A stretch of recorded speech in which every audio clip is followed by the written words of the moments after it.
16 ఏళ్ల కన్నా తక్కువ వయసున్న వారు సోషల్ మీడియా వాడకుండా నిషేధిస్తూ ఆస్ట్రేలియా ప్రభుత్వం తీసుకొచ్చిన చట్టం డిసెంబర్ 10 నుంచి అమల్లోకి వచ్చింది. ఈ విషయాన్ని ఆస్ట్రేలియా ప్రధాని ఆంటోనీ ఆల్బనీస్ తెలిపారు. దీన్ని తల్లిదండ్రులు పిల్లలకు మానసిక ప్రశాంతతనిచ్చే కీలకమైన అడుగుగా అభివర్ణించారు. ఈ మేరకు వీడియో సందేశాన్ని ఎక్స్లో విడుదల చేశారు. ఆస్ట్రేలియా వ్యాప్తంగా 16 ఏళ్లలోపు పిల్లలు ఈరోజు సోషల్ మీడియా లేకుండా తమ రోజు ప్రారంభిస్తున్నారు. ఇది పెద్ద మార్పు. దీన్ని అమలు చేయడానికి ప్రయత్నించిన ప్రపంచంలోని మొదటి దేశం మనమే. కానీ ఈ నిర్ణయం నిజంగా ఎంతో ముఖ్యమైనది. ఇది పిల్లలు నిజమైన బాల్యాన్ని అనుభవించేందుకు అవకాశం కల్పిస్తుంది అని ఆంటోనీ పేర్కొన్నారు. ఆల్గోరిథమ్స్, అంతులేని ఫీడ్స్, గత తరాలకు లేని ఒత్తిడి ఇవన్నీ ఇప్పటి పిల్లలు ఎదుర్కొంటున్నారు. ఆన్లైన్లో పిల్లలను సురక్షితంగా ఉంచటం కోసం ఈరోజు తీసుకున్న నిర్ణయం ఎంతో అవసరమైంది. బాధ్యత తల్లిదండ్రులపై కాదు, సోషల్ మీడియా కంపెనీలపై ఉండాలి. 16 ఏళ్లలోపు వారికి సోషల్ మీడియా నిషేధం ద్వారా పిల్లలకు ఒక నిజమైన బాల్యం, తల్లిదండ్రులకు మరింత మనశ్శాంతి అందిస్తున్నాం.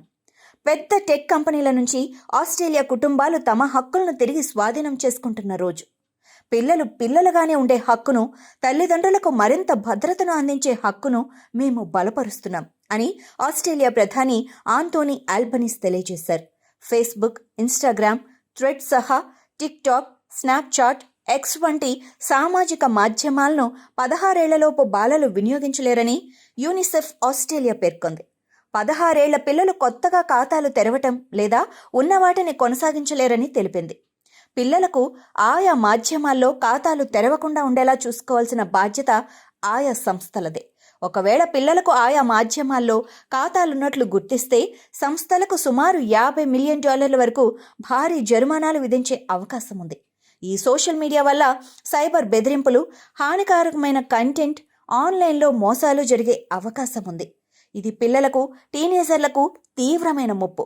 ఇవి అందించే ప్రయోజనాల కంటే ప్రమాదాలు ఎక్కువగా ఉన్నందున ఈ నిషేధం తప్పనిసరయింది అని ఆస్ట్రేలియా యూనిసెఫ్ వివరించింది. Messenger kids, WhatsApp kids help line, Google class room, YouTube kids వంటి యాప్లు ఈ నిషేధ జాబితాల్లో లేవని పేర్కొంది.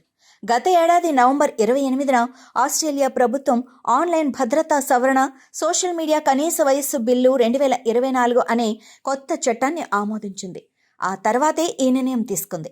అయితే ఇటీవల ప్రభుత్వ నిర్ణయాన్ని సవాలు చేస్తూ కొందరు న్యాయస్థానాన్ని ఆశ్రయించారు. అయినప్పటికీ ప్రభుత్వం మాత్రం చట్టం అమలు చేస్తామని స్పష్టం చేసింది. బుధవారం నుంచి అమల్లోకి తీసుకొచ్చింది.